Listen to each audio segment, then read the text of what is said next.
मैं एक्सरसाइज करना चाहता हूँ, ना अपने खान पान को मैं बदल सकता हूँ, ना बदलना चाहता हूँ बेसिकली। और बिना कुछ मेहनत के, और मैं पैसा भी नहीं खर्च करना चाहता, बिना कुछ किए अगर आप कुछ मेरी हेल्थ ठीक कर दो तो मैं इंटरेस्टेड हूँ। अब मान लीजिए मेरे पास ये ग्लास है और इसमें मान लीजिए, इमेजिन कीजिए इसमें पानी भी है, ठीक है ना, और इसमें इमेजिन कीजिए एक पेड़ है। तो अब ये पेड़ बढ़ता जा रहा है, पानी है तो बढ़ेगा ना पेड़। जब ये पेड़ बढ़ेगा तो उस, मान लीजिए ये पेड़ इज ए कैंसर।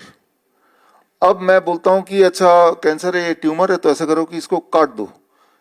तो काट दिया, ट्यूमर चला गया। लेकिन कुछ दिन बाद क्या होगा, दोबारा आप आएंगे कुछ दिन बाद तो क्या देखेंगे, दोबारा बढ़ जाएगा। अरे ट्यूमर दोबारा आ गया, ऐसा करो उसको काट दो, फिर काट दूंगा मैं। लेकिन ये सिलसिला चलता रहेगा। इसका मतलब ये कि कोई अगर ट्यूमर हो उसको काटेंगे तो उसका सोल्यूशन आने नहीं वाला, कभी भी नहीं आने वाला जीवन में, नेवर एवर। हमारे पास ऐसे पेशेंट आते हैं, अभी बाहर बात हो रही थी डॉक्टर दीक्षित जी से भी, जो सर आपसे बात हो रही थी, किडनी ट्रांसप्लांट की बात हो रही थी। हमारे पास ऐसे पेशेंट आते हैं जिन्होंने किडनी ट्रांसप्लांट कराया और वो ट्रांसप्लांटेड किडनी फेल हो गया। Transplanted kidney are destined to fail, उनको फेल होना ही है। मान लो ये किडनी है किसी का, मतलब हेल्दी इंसान, मान लो मेरा या आपका किडनी है जो कि हेल्दी है, क्योंकि इसके पास खुराक जो है वो हेल्दी है, इसके नीचे जो है किडनी को सप्लाई मिल रही है वो ठीक है। अब ये बिल्कुल दुनिया का सबसे हेल्दी किडनी को मैं यहाँ से निकालता हूँ, मतलब किसी की बॉडी से निकालता हूँ, और एक ऐसी जगह डाल देता हूँ जहाँ पे कोई खुराक नहीं है, तो क्या होगा। शुरू शुरू में तो लगेगा कि भाई ये तो ठीक है, जम गया यहाँ पे, लेकिन ओवर पीरियड ऑफ टाइम ये धीरे धीरे at the end of the it इसको सूखना ही है, इसकी डेस्टिनी सूखनी है, ठीक है ना। तो ये हमें समझना होगा कि जब हम किसी चीज को ट्रांसप्लांट करते हैं तो वो अच्छी चीज को नई जगह लगा रहे हैं, लेकिन नई जगह का माहौल क्या उस पर निर्भर करेगा कि ये चलने वाला है कि नहीं चलने वाला है, राइट। सो मान लीजिए मेरे हाथ में बीज है, इमेजिन कीजिए हाथ में बीज है, और ये बीज बहुत ही फर्टाइल बीज है, बहुत ही फर्टाइल है। ये बीज को मान लेते हैं कैंसर, राइट, ये ग्रो कर सकता है, लेकिन ये ग्रो करेगा कि नहीं करेगा डिपेंड करता है कि इस बीज को मैं रखता कहाँ पे हूँ, राइट। मान लो मैंने रखी यहाँ पे जहाँ पे ऑलरेडी बहुत फर्टाइल लैंड है और बीज भी फर्टाइल है, तो क्या करेगा, ग्रो करेगा, ये पेड़ बन जाएगा कुछ दिन में, राइट, मतलब कैंसर बन जाएगा। लेकिन अगर उसको निकाल के या यहीं का एनवायरमेंट में चेंज कर दूं, उसकी फर्टिलिटी खत्म कर दूं, तो दुनिया का कितना भी फर्टाइल बीज क्यों ना हो वो फर्टाइल नहीं रह सकता, राइट। तो ये हमें समझना पड़ेगा, बड़ा सिंपल प्रिंसिपल है कि वो हर जगह काम करता है। This called seed and soil theory. ये आया था 1898 में, 1898, राइट, और वो आज भी वैलिड है, आज भी वैलिड है। अगर इस प्रिंसिपल को हम डिफाई करेंगे तो हम बीमार पड़ेंगे। मैं आपको पहले 5 मिनट मैं थोड़ा कुछ समझाने के लिए I think I have to come forward, यहाँ पे आ जाता हूँ आगे।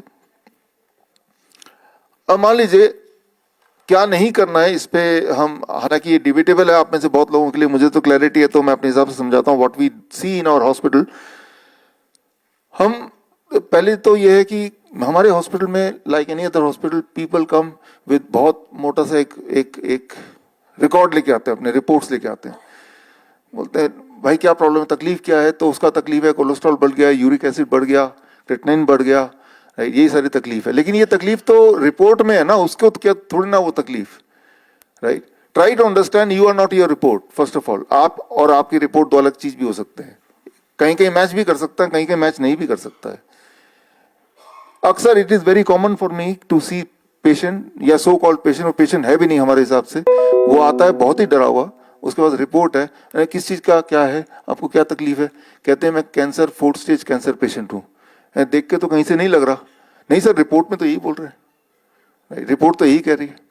तो कभी आपने सोचा जब 4th स्टेज कैंसर पेशेंट बोलते हैं वो रिपोर्ट में कैसे होता है, वो रिपोर्ट बॉडी तो नहीं बोल रही ना मैं 4th स्टेज का हूँ, वो तो दौड़ के आया था, लेकिन वो रिपोर्ट में है। एक गोल्ड स्टैंडर्ड बोलते हैं, गोल्ड स्टैंडर्ड मतलब ये सबसे उच्च पाते हैं, इससे ज्यादा बड़ा कुछ नहीं है। फॉर एग्जाम्पल अगर हम कैंसर की बात करें, हालांकि हमारा टॉपिक कैंसर नहीं है, इसको जनरलाइज कर सकते हैं इस एग्जाम्पल को। बायोप्सी में अगर आ गया कैंसर है, तो जैसे वो सुनता है कि बायोप्सी में कैंसर आ गया, वो उसकी आधी जो प्राण है वही निकल जाते हैं, उसी वक्त खत्म हो जाते हैं, राइट। अगर आप फेक भी किसी को बोलेंगे आपकी बायोप्सी की रिपोर्ट आ गई कैंसर है, अब उसकी प्राण वहीं खत्म हो जाएंगे, ये सबको पता है अच्छी तरह से, राइट। सो ये इमोशन से एक्शन एंड बॉडी कनेक्ट होता है, these are things which you already know. लेकिन वो जो बायोप्सी में जिसने लिखा है कि ये कैंसर लगता है या कैंसर है, वो कितना रिलायबल है? इस पे एक ट्रायल हुआ, इस पे एक स्टडी हुई। स्टडी में क्या किया, 850 पैथोलॉजिस्ट जो इंडिपेंडेंटली अलग जगह बैठे थे, ये यूएस में हुआ, उनको बायोप्सी का स्लाइड बड़ा सिंपल है, आपके बॉडी के जिस पार्ट में शक है कि यहाँ ये ट्यूमरस ग्रोथ या ये ग्रोथ कुछ कैंसर है, वहां से एक टुकड़ा लिया, लेके उसका स्लाइड बनाया। वो स्लाइड कुछ ऐसा दिखेगा जो मेरे पास है, रियल स्लाइड का पिक्चर। फिर ये कोई ट्रेंड पैथोलॉजिस्ट है, उसको वो देखेंगे, वो बताएंगे कि ये जो स्लाइड है ये क्या है, ये कैंसर है, नॉर्मल है, एबनॉर्मल है। तो ऐसे स्लाइड बना दिए, और ऐसे स्लाइड बना के इंडिपेंडेंट मैं भी यहाँ डिस्ट्रीब्यूट, मान लीजिए आप सब पैथोलॉजिस्ट हैं और मैंने डिस्ट्रीब्यूट कर दिया, थोड़ा बांटने में कोई हेल्प करे बांटने में, इस तरफ भी। तो ये आप सबको मैं ये डिस्ट्रीब्यूट कर रहा हूं। तो करीब इस तरह से पीछे भी थोड़े दे दें और वो आगे भी दे देंगे पीछे अपने। तो ये स्लाइड आ गया, किसी भी एक पेशेंट का स्लाइड, रियल स्लाइड आपकी आंखों के सामने। इमेजिन कीजिए पैथोलॉजिस्ट हैं और उनको पूछा गया कि भाई देख के बताओ कि ये कैंसर है, ये नॉर्मल है, एबनॉर्मल है। इसमें the result was 33% of the pathologist said कि ये तो नॉर्मल सेल है। 48% पैथोलॉजिस्ट ने बोला ये तो एबनॉर्मल सेल है। बाकी जो 19% उन्होंने बोला ये कैंसर है। सिर्फ 19% ने बोला कैंसर है। आप कैंसर पेशेंट है या नहीं है, ये निर्भर करता है कि आपका जो स्लाइड है वो किस पैथोलॉजिस्ट के हाथ में गया है। तो मैं ये बोलना चाह रहा हूं कि अगर कैंसर पेशेंट है तो वो भगवान का लिखा हुआ कोई वाणी नहीं है। If you want to change, you show it to another pathologist, right. तो वो चेंज हो जाएगा। इसका जो साइंस है वो बहुत ही सिंपल। एक बात याद रखिए कंक्लूसिवली, और मैं बात कर रहा हूं गोल्ड स्टैंडर्ड की, बायोप्सी की बात कर रहा हूं, जो कि गोल्ड, इसके ऊपर कोई और टेस्ट नहीं होता। इसने बता दिया तो और ये है ही है। लेकिन ये कितना लेवल, इस पे बात कर रहा हूं। और अगर मान लो कैंसर है ही, ऐसा देखा गया है, अगर मैं ये बोलूं शब्द कि हम सबके बॉडी में कैंसर सेल होते हैं तो हम सब मानेंगे, हमें पता ही एक्चुअली, राइट। तो इसका मतलब है कि हम में से कोई किसी का भी बायोप्सी कर ले, देयर आर चांसेस कि हम में भी बोलेंगे यूर कैंसर पॉजिटिव, राइट, या बायोप्सी में आपको कैंसर निकला है, बोलेंगे ही। कितना % चांस है इसको बोलेंगे, इसको के ऊपर भी अध्ययन किया गया, और उसमें ये चांस है कि जो लोग 40 साल से ऊपर हैं, including me and you, most of us, तो 70% को बोलेंगे ये कैंसर सेल है, राइट। और अगर थायराइड का, sorry, it is 100%, not 70%, 100%। That is those who are above 40 years of as.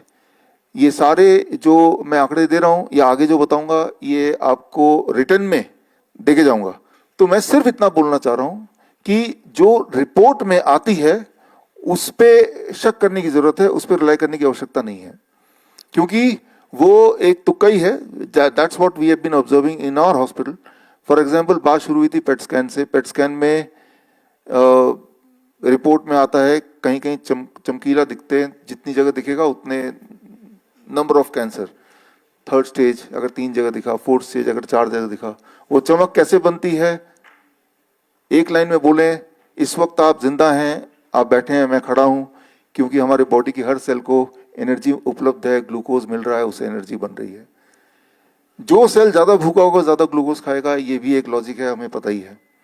लेकिन जो सेल ज्यादा भूखा है वो ज्यादा ग्लूकोज खाएगा। लेकिन अब जो आपको पहले इंजेक्ट किया जाता है FDG, दैट इज फ्लोरोडाइऑक्सीग्लूकोज, उसमें रेडिएक्टिव मटेरियल एंड ग्लूकोज को आपस में बाइंड करके तब वो बॉडी में गया है। तो जितना ज्यादा ग्लूकोज कोई सेल खाएगा उतना ज्यादा रेडियोएक्टिव मटेरियल भी उसके वहां जमा हो जाएगा। जितना ज्यादा रेडियोएक्टिव मटेरियल जमा हो जाएगा उतनी चमक वहां पे आएगी। जितनी चमक आएगी जितनी जगह पे, डॉक्टर बोलेगा देखो जी ये तो 3rd स्टेज निकला आपका, ये तो 4th स्टेज निकला। याद कीजिए, से 20 साल पहले स्टेजेस नहीं हुआ करते थे, वो 20 साल में ही है। तो खैर, कमिंग बैक टू करना क्या है हमें, इन शॉर्टकट ये सारे टेस्ट वगैरह जो है, एक टेस्ट और है जो आपका बॉडी बताता है। आपको दर्द है मान लो, राइट, मान लो मैं आपको किसी का आंसू दे दूं, तो आप आंसू देख के कौन सा वाला टेस्ट करके बता सकते हैं कि ये खुशी के आंसू है कि गम के आंसू है कोई टेस्ट? अच्छा, ये कौन बता सकता है खुशी के आंसू की गम के आंसू है? वही बता सकता है जिसके आंसू है। Are you getting the point? तो एक सेंस हमारे बॉडी के अंदर भी तो है, तो बॉडी क्या कह रही है पहले तो उसे सुनने की जरूरत है, राइट? बॉडी के अगर अंदर पेन है, अगर मान लो हेडेक है, तो दुनिया का कौन सा टेस्ट बताएगा आपको हेडेक है? तभी आप मानोगे। आपकी बॉडी बता रही है। आपको नींद नहीं आ रही तो कौन बता रहा है आपको? आप खुद बता रहे हैं ना। तो आपकी बॉडी में अगर कोई तकलीफ है जिसकी वजह से आपका नॉर्मल लाइफ जो है वो दिक्कत में आ रही है, तो ही आप पेशेंट हैं, और फिर उस तकलीफ के लिए ही पेशेंट, दैट्स ऑल। लेकिन अगर आप डायग्नोस्टिक के पीछे पड़ गए तो डायग्नोस्टिक आपको पेशेंट बना के छोड़ेगा। कैसे? Very simple. ये जो मैंने आपको स्लाइड दी है, ये रियल स्लाइड है। रियल स्लाइड ऐसा ही होता है, उसकी फोटो है, राइट? तो जब भी कोई टुकड़ा लेते हैं बॉडी के अंदर से, खास तौर पे ऐसी जगह से जहां पे ऑलरेडी थोड़ा बहुत ट्यूमर है, तो वो इमीडिएटली अधिकतर लोगों में कैंसर में कन्वर्ट हो जाता है। व्हाट आई मीन टू से, पहले तो कैंसर बनवाओ, फिर बोलो आप कैंसर पेशेंट हैं। तो खैर करना क्या होगा, और खास तौर पे अगर ऐसे लोग हैं जो कुछ करना नहीं चाहते, उनको क्या करना होगा? उनको फिर ये करना होगा जो मैं आपको बता रहा हूँ, what we call as circadian clock, time as medicine. आपका समय ही आपकी दवा हो सकती है। ये हम अपने हॉस्पिटल में करते हैं अक्सर पेशेंट के साथ, सारे पेशेंट के साथ ये नियम हम करते हैं। देखिए इसमें बड़ा सिंपल है। रात के 12 बजे से अगले दिन रात के 12, 24 घंटे का साइकिल है। इसमें मान लो फूड, आप सुबह 6 बजे नाश्ता करते हैं, और उसके बाद आप करीब 2 बजे आप लंच करते हैं, और उसके बाद आप करीब 8 बजे डिनर करते हैं। बीच में कुछ ना कुछ खाते रहते हैं, राइट? तो ये है हमारी एक नॉर्मल रूटीन लाइफस्टाइल। अब इसमें इंटरेस्टिंग बात है एक, वो इंटरेस्टिंग बात ये कि ये जो टाइमिंग आपने तय किया है, राइट, इसमें हमारे बॉडी क्लॉक का एक इंपॉर्टेंट रोल है। पहले तो बॉडी क्लॉक क्या है उसको एक लाइन में समझा दूं। What is circadian clock? जिस तरह से हर दिन के बाद रात आएगा ही आएगा, हर रात के बाद दिन आएगा ही आएगा, इसमें कोई शक नहीं है। अर्थ के 24 घंटे के एक्सिस में घूमता है, उससे दिन और रात बनता है, हमें पता ही है। इस वक्त आप यहाँ बैठे हैं तो आप एक जियोमैग्नेटिक फील्ड है अर्थ का जिससे आप कनेक्टेड हैं, जो ग्रेविटी के माध्यम से you are connected with that. जैसे मान लो मैं यहाँ पे खड़ा हूँ, तो एक तो ब्लड का प्रेशर है, राइट, जो ब्लड को, हार्ट का प्रेशर जो ब्लड को ऊपर लेके खींच रहा है, एक ग्रेविटी का प्रेशर है जो ब्लड को नीचे खींच रहा है। लॉ ऑफ ग्रेविटी है जो ब्लड को नीचे खींच रहा है। लेकिन ब्लड पूरी तरह नीचे क्यों नहीं आ पा रहा? क्योंकि हार्ट भी है जो ब्लड को नीचे नहीं आने देगा, राइट। लेकिन अगर मैं ज्यादा देर तक स्टिल खड़ा रहूंगा, ऐसे के ऐसे खड़ा रहूंगा बिना हिले, तो हार्ट हारने लगेगी, ग्रेविटी जीतने लगेगी। जब ग्रेविटी जीतने लगेगी तो ब्लड आपका नीचे जाने लगेगा, मतलब पूल अप हो जाएगा, इकट्ठा होने लगेगा। जब नीचे आएगा तो ऊपर ब्लड का में दिमाग में यहाँ पे, तो आप गिर जाएंगे। बचपन में आपने देखा होगा जो असेंबली में, जो स्कूल असेंबली में अक्सर बच्चे, उनमें से आप खुद भी हो सकते हैं, जो एकदम गिर जाते थे। फिर हम बोलते थे धूप की वजह से गिर गए, या कोई भी और वजह से, या वीकनेस की वजह से। फिर हवा पानी करने, पानी के छींटे डालने के कुछ देर बाद वो ठीक होश में आ जाता था, राइट। जैसे ही आप गिरे तो आपका हार्ट और बॉडी के सारे पार्ट एक ही लेवल पे हैं, तो सर्कुलेशन दोबारा से ठीक हो जाता है, उससे दोबारा होश आ जाएगा। उस 15-20 मिनट के दौरान आप पानी के छींटे मारें या कोई मंत्र पढ़ दें या फूल बिखेर दें, वो टाइम के साथ वो ठीक होना ही है। तो मैं ये बोलना चाह रहा हूं इसमें कि आप और मैं इस वक्त कनेक्टेड हैं जियोमैग्नेटिक फील्ड के साथ, अर्थ के साथ, और अर्थ के एक्सिस के साथ, जो कि 24 घंटे में एक साइकिल लेता है, राइट। अर्थ का जो साइकिल है वो कभी गड़बड़ नहीं होगा, वो 24 घंटे में दिन के बाद रात आना ही है। तो तब उससे मैच होगा आपके बॉडी का साइकिल। एक बात याद रखिए, जो लाइटें आप देख रहे हैं, आज से 150 साल पहले ये सब थी नहीं, इन्वेंशन तो था ही नहीं लाइट का। तो तब क्या हुआ करता था? तब आग थी, आग कितनी देर कोई जलाएगा? तो आग का उपयोग होता था, थोड़ी बहुत लाइट थी, लेकिन नॉट 100% कंट्रोल। आज चाहे तो रात को भी हम दिन में कन्वर्ट कर सकते हैं, राइट। लेकिन ये 150 साल पुराना इतिहास है। 150 साल पहले इलेक्ट्रिसिटी का इन्वेंशन नहीं था, तो ये सब नहीं था। तो इसका मतलब तब शाम के 6 बजे के बाद जब सूरज डूब जाता था तब हमें एक्चुअली अंधेरा ही दिखता था, मूनलाइट जितना दिख गया उतना ही दिखता था, राइट। 150 साल पहले तक हम लोगों के लिए रात रात था, दिन दिन था। व्हेन वी से लाइट दैट मीन्स दिन। लेकिन इस 150 साल में रात का मतलब दिन का डेफिनेशन अब चेंज हो गया। It is totally in our control, right. ये अर्थ के एक्सिस के कंट्रोल में नहीं है। हमारी बॉडी ने पिछले लाखों साल में वो सीखा हुआ है दिन का मतलब क्या, रात का मतलब क्या है, उससे अभी अडेप्ट नहीं हुए इस 150 साल में। एक तरफ लाखों साल का इतिहास, एक तरफ से 150 साल, राइट। तो 150 साल में हमने जो, और इस 150 साल को छोड़िए, पिछले 3 साल में 4 साल में जब जूम और ऑनलाइन ही आया तो अब दिन और रात का मतलब और ज्यादा चेंज हो गया है।